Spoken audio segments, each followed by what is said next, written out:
Discipulado Fácil, de Elvis Oliveira. Capítulo 6. Abusos no discipulado.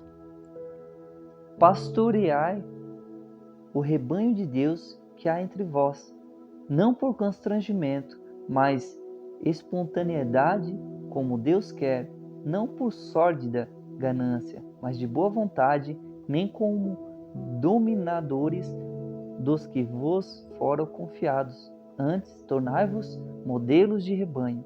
1 Pedro 5, 2 e 3. A maioria dos casos, desvios doutrinários não são premeditados, tampouco surge de um momento para o outro.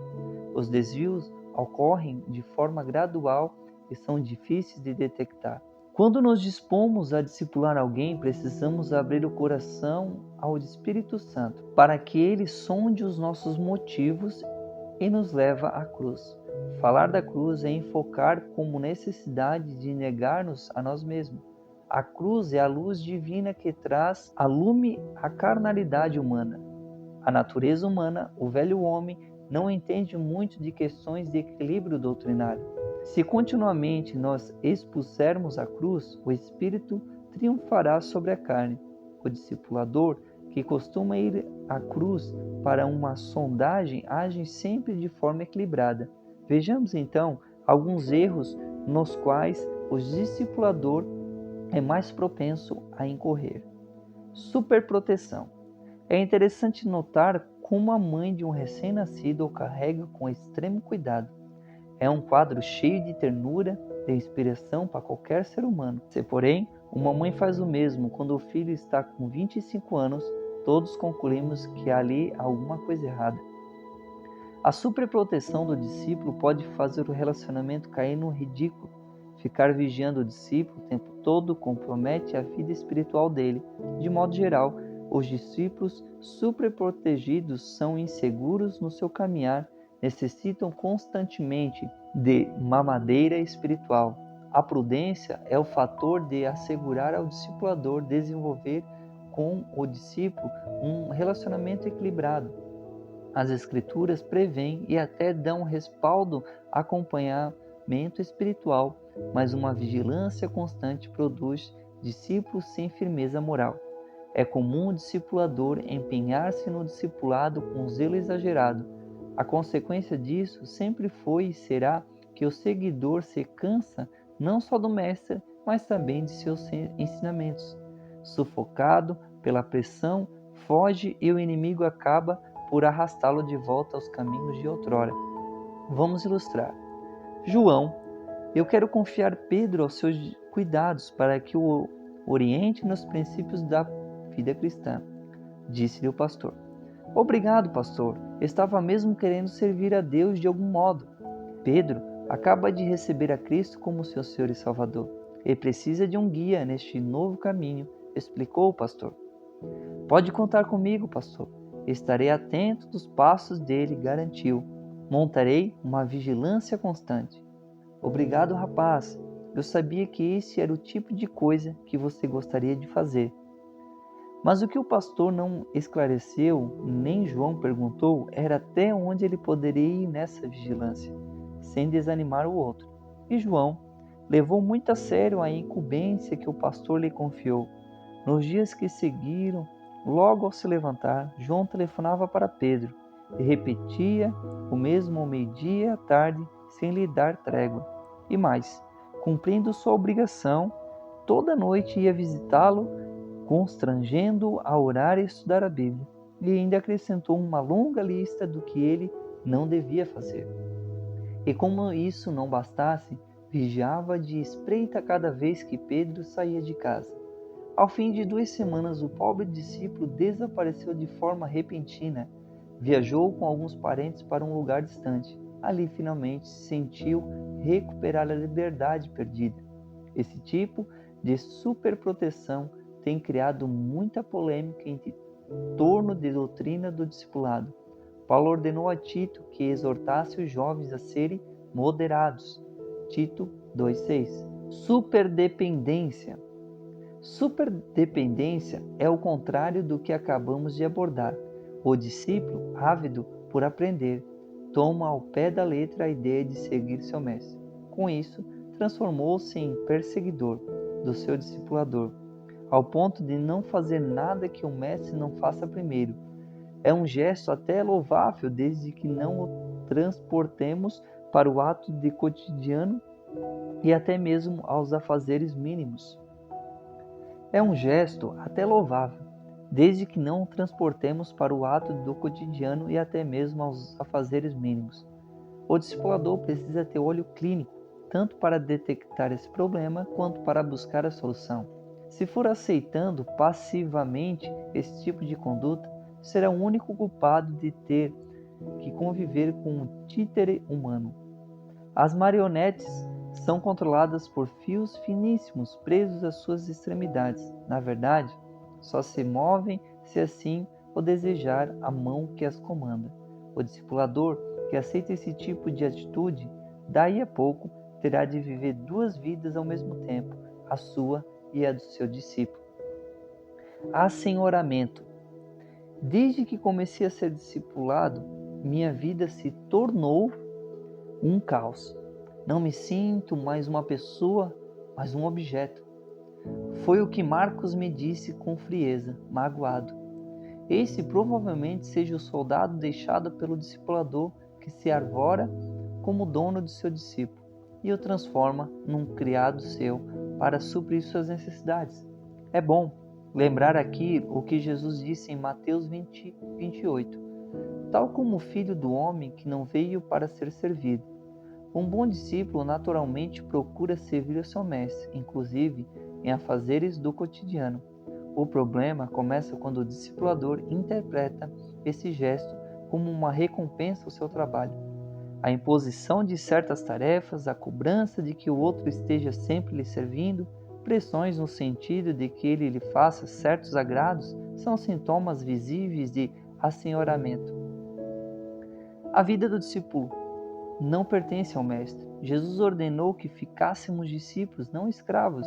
O discípulo pode, em certas circunstâncias, assumir a atitude de um escravo, mas nem por isso o discipulador deve ceder à tentação de manipular o indivíduo segundo a sua própria conveniência.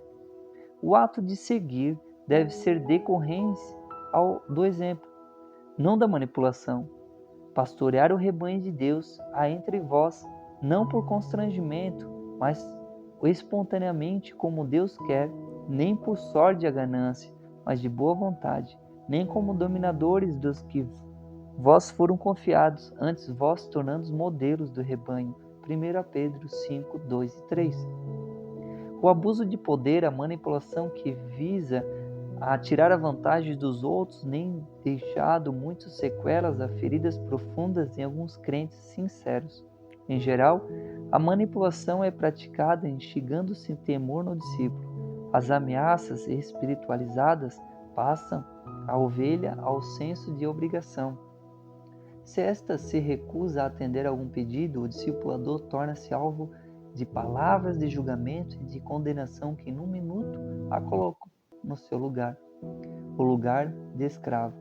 Essa forma de assenhoramento não lhe deixa alternativa senão obedecer. O exercício da autoridade não foi confiado irretritamente ao homem. Só Deus é soberano e detém toda a autoridade. A capacidade de usar da autoridade com moderação é sinal de maturidade do discipulador. Precisamos estar sempre avaliando até onde posso ir no exercício da autoridade. Tentar fazer o papel de Deus. O desejo de ajudar deve ser uma das virtudes do caráter do discipulador. Toda iniciativa de suprir as necessidades de um recém-convertido flui quase que automaticamente de um coração paterno e amoroso. Os exageros nesse aspecto ocorrem quando se perde a noção de limite. Por noção de limite, entende-se a convicção interior de não querer fazer as vezes de Deus. É necessário, por exemplo, reconhecer que não temos resposta para tudo.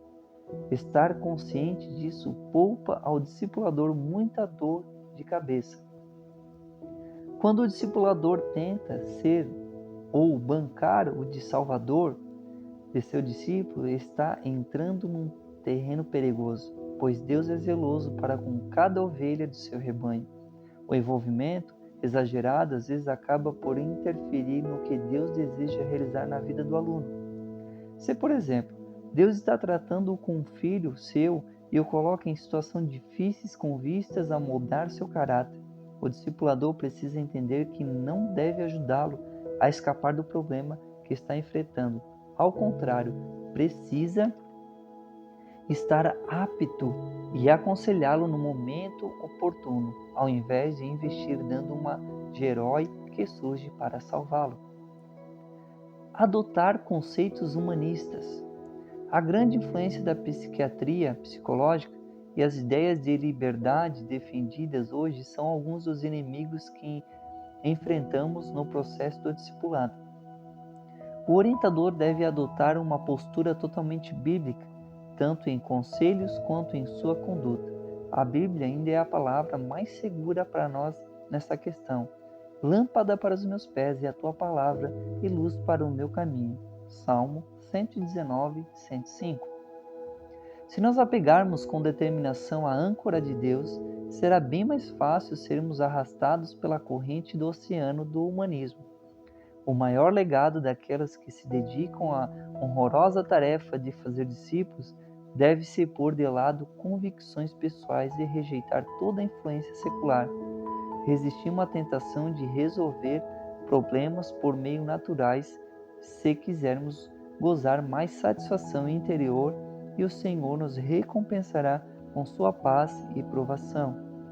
Os conceitos humanistas, à primeira vista, são muito bons e facilmente atraem as pessoas porque acenam com soluções instantâneas. Mas isso seria o mesmo que tratar do fruto doente quando é a raiz da árvore que abriga o problema. A solução proposta pela Bíblia pode ser demorada, mas ao final garante a vitória. Quem está se iniciando na prática do discipulado precisa de ajuda de pessoas de mais experiência espiritual. Não há nada de errado em buscar ajuda para socorrer outrem. Assim, como no campo da medicina existe especialista, há excelentes conhecedores da Bíblia que podem nos auxiliar. Entendemos como conhecedor da Bíblia que aquele que não apenas domina a letra, mas que também pelo Espírito a pratica. Violar a privacidade do discípulo. O bom discipulador tem plena consciência de que Deus é o seu nobre por natureza, o que quer dizer que seu caráter manso, moderado e prudente respeita o livre-arbítrio do homem. Deus nos criou com capacidade de ser livre escolha. Os discipuladores que ignoram esse fato tentam ultrapassar os limites da privacidade do discípulo, tanto no nível pessoal quanto familiar. Tem havido muito abuso por parte de discipuladores que não esperam que o outro voluntariamente se abra e exponha problemas íntimos. Esse é o tipo de situação, na maioria das vezes, deixa o discípulo constrangido numa situação bastante incômoda. Uma coisa é o discípulo espontaneamente contar, confessar, confidenciar algo de sua intimidade. Outra, bem diferente, é o discipulador forçar a entrada ou invadir a sua privacidade. Nossa tendência é fazer certas indagações, mera curiosidade, mas não é essa a forma correta de se obter as informações.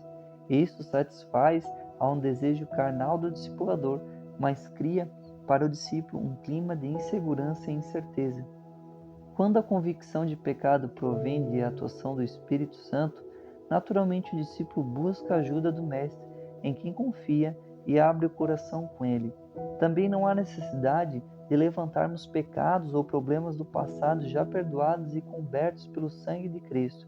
Esse tipo de situação requer muita sabedoria. Se o indivíduo é daqueles que facilmente volta a sentir velhos sentimentos de culpa, é melhor não tocar no assunto e conversar apenas sobre aquilo que o edifica.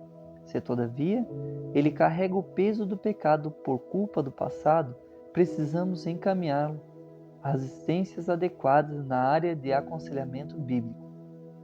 Uma familiaridade excessiva nem sempre produz os frutos pacíficos da justiça. Ao contrário, em muitos casos, prejudica o relacionamento. A amizade é um dom de alto valor que cresce e frutifica quando cultivado com respeito. Tenho aconselhado muitos pais que têm enfrentado dificuldades com filhos. Um dos problemas mais comuns na relação familiar é a falta de respeito. Não há nada de errado em sermos amigos de nossos filhos. O problema está em deixarmos de ser pais. Os filhos têm de entender que somos pais amigos, não apenas amigos. Lembrar isso a manter o respeito na comunhão. No relacionamento mestre e discípulo pode acontecer o mesmo. Cada um deve colocar-se no seu lugar numa atitude de humildade. Todos nós precisamos aceitar a posição que nos cabe na família de Deus. Relações incompatíveis. Gostaria de mencionar aqui algum tipo de relacionamento em que, embora pareça absurdos, tenha acontecido no contexto do discipulado e evitá-los só traz benefícios à obra de Deus. O primeiro, solteiros não devem discipular casados em seus problemas matrimoniais e familiares. Os problemas de casa só devem ser tratados por quem é casado e tem experiência na esfera familiar. E os problemas sexuais, principalmente, são os mais difíceis para um solteiro resolver. O discipulador precisa ter certa autoridade na área que ensina e, por isso, deve estar consciente de suas limitações. É mais aconselhável que casais sejam discipulados por casais. É claro que podem ocorrer exceções, mas estou convencido de que devem ser bastante raras essas exceções. Outro aspecto que se encaixa aqui é que os solteiros ou casais sem filhos não devem aconselhar ou ensinar casais que têm filhos. É fácil criar filho alheio, ou o filho que não se tem. Com muita frequência, os solteiros discordam da maneira como os pais educam os filhos. Frase como, eu não agiria assim, teria sido melhor. Necessariamente não credenciam ninguém como mestre, visto que a melhor lição é o exemplo. Como em geral, o solteiro não tem filhos e não tem condições de demonstrar na prática sua teoria. O mesmo se dá com os casais sem filhos. Segundo, os solteiros não devem discipular solteiros do mesmo. Volta. Segundo, os solteiros não devem discipular solteiros do mesmo sexo. Volta. Os solteiros não devem discipular solteiros do sexo oposto. Embora um rapaz possa levar uma moça a Cristo, e vice-versa, não deve ser ele quem o discipule. O mesmo se aplica às moças, ou seja, não é prudente uma moça discipular um rapaz. Os riscos de um envolvimento sentimental estão presentes, e um relacionamento que começa com um sentimento despretensioso pode acabar num clima romântico. Os bate-papos, os encontros frequentes podem despertar atração mútua. Em muitos casos, o inimigo tem conseguido, com artimanhas, causar muitos estragos na vida sexual dos envolvidos. É melhor prevenir do que remediar. Portanto, é conveniente que mulheres sejam discipuladas por mulheres e homens por homens, mesmo que não exista um risco do envolvimento sentimental ou sexual. Convém lembrar que tal relacionamento poderia deixar tenso um dos dois. Quando se age com sabedoria, evitam-se pressões mentais e emocionais.